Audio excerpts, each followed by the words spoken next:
Em nome do Pai, do Filho e do Espírito Santo. Amém. Bom dia. Do Evangelho segundo São Marcos.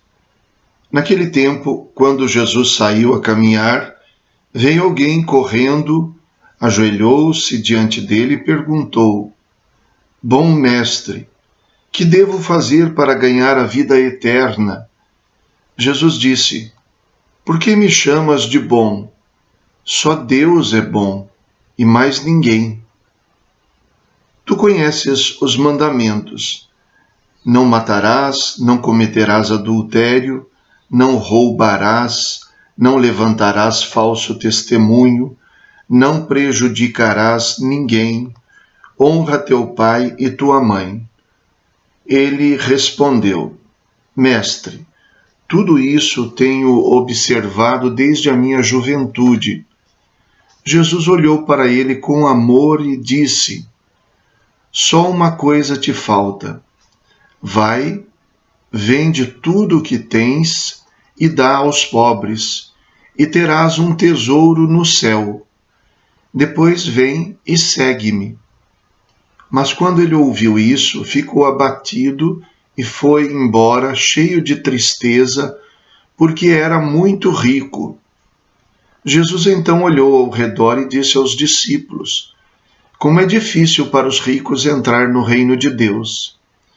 Os discípulos se admiravam com essas palavras, mas ele disse de novo: Meus filhos, como é difícil entrar no reino de Deus. É mais fácil um camelo passar pelo buraco de uma agulha do que um rico entrar no reino de Deus. Eles ficaram muito espantados ao ouvirem isso e perguntavam uns aos outros: Então, quem pode ser salvo? Jesus olhou para eles e disse: Para os homens isso é impossível, mas não para Deus. Para Deus tudo é possível. Palavra da salvação. Glória a vós, Senhor.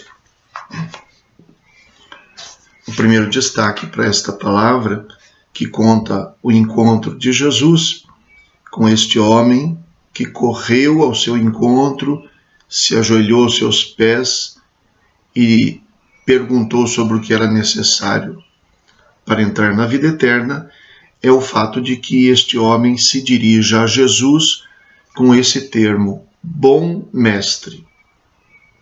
O próprio Jesus teria se admirado com esta expressão: por que me chamas bom? Só Deus é bom e mais ninguém.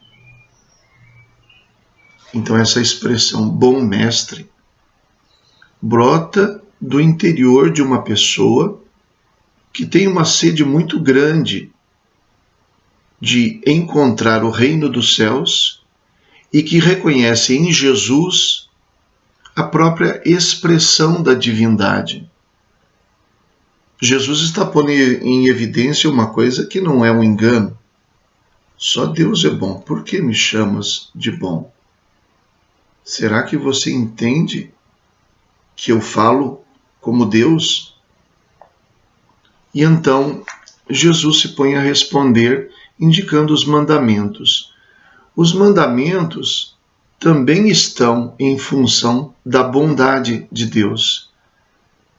Talvez para nós seja muito difícil a gente olhar dessa maneira, porque nós temos um ímpeto, uma ânsia de liberdade, como capacidade de fazer o que a gente deseja, de atender os desejos, de correr atrás dos sonhos, e pensamos na liberdade de uma maneira que acabamos colocando em evidência, em relação aos mandamentos, o fato de que os mandamentos possam nos limitar, possam colocar limites à nossa liberdade.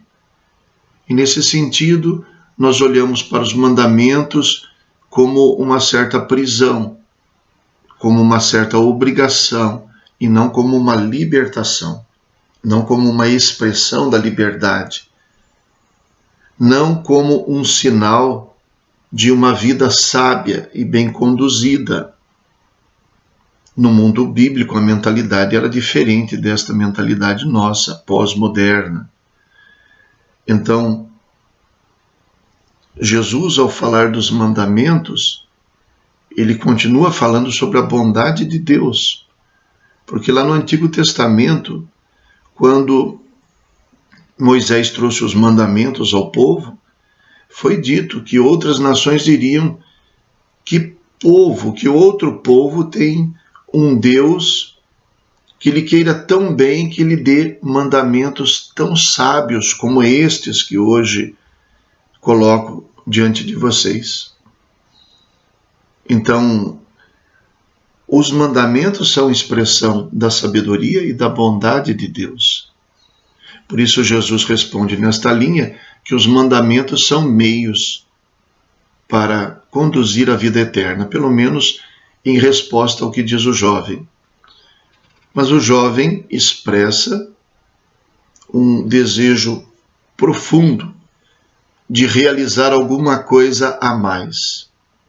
E isso provoca de Jesus um olhar amoroso para dizer, então, falta uma coisa.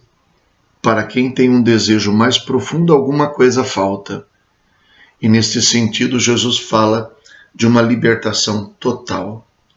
Não é apenas de cumprir mandamentos, mas é de se colocar totalmente à disposição de Deus, de se libertar de todas as coisas que possam amarrar neste mundo a nossa liberdade e possam condicionar a nossa escolha por Deus, sobretudo. É exatamente aí que existe o confronto com o jovem, porque o Evangelho diz que ele então ficou abatido e foi embora cheio de tristeza porque era muito rico. E na conclusão de Jesus tudo aparece claramente. É mais fácil para quem tem pouco desvencilhar-se daquilo que tem. Quem tem muito tem mais dificuldade. E por que tem mais dificuldade? Porque é mais difícil, dá mais trabalho, gasta mais tempo? Não, nada a ver. É porque a pessoa tem muito exatamente porque ela condicionou a sua vida a essas coisas. Ele é rico porque ele trabalhou para ser rico, porque ele lutou por isso, porque ele se esforçou, porque a cada vez que ele foi ganhando um pouco mais, ele continuou investindo para ganhar mais ainda, porque em nenhum momento ele disse, está bom, chega. De fato, era uma pessoa ambiciosa para as coisas de Deus, mas era também ambicioso para as coisas do mundo. Então, Jesus pede que ele troque a sua ambição do mundo para ficar só com a ambição pelas coisas de Deus. E ele não aceita fazer essa troca. Então, Jesus conclui dizendo que é muito difícil entrar no reino de Deus e até de que isso humanamente é impossível. É pela graça de Deus. Então, aqui ele nos dá uma pista do que devemos fazer. É exatamente confiando-se à graça de Deus que somos capazes de nos libertar das coisas que nos amarram, que nos impedem de segui-lo, que nos impedem de enxergar os pobres. Porque Jesus diz que ele deveria fazer, então, o uso dos seus bens para dar aos pobres. É uma libertação. Quem quiser ser livre mesmo precisa aceitar libertar-se. Quem quer ser livre, mas não quer abrir mão das coisas que o escravizam, então ele gosta da escravidão. Então não deseja viver a liberdade daqueles que seguiram Jesus de maneira incondicional. É o que nós desejamos. Jesus olha para nós também com um olhar de amor, mas a decisão está em nossas mãos. Se encontramos alegria pelas renúncias para seguir Jesus, ou se essa proposta nos entristece. Rezemos. Fazei, ó Deus, que os acontecimentos deste mundo decorram na paz que desejais e vossa Igreja vos possa servir alegre e tranquila. Por nosso Senhor Jesus Cristo, vosso Filho, na unidade do Espírito Santo. Amém. O Senhor esteja convosco. Ele está no meio de nós. Abençoe-vos Deus Todo-Poderoso, Pai, Filho e Espírito Santo. Amém. Bom dia. Fiquem com Deus.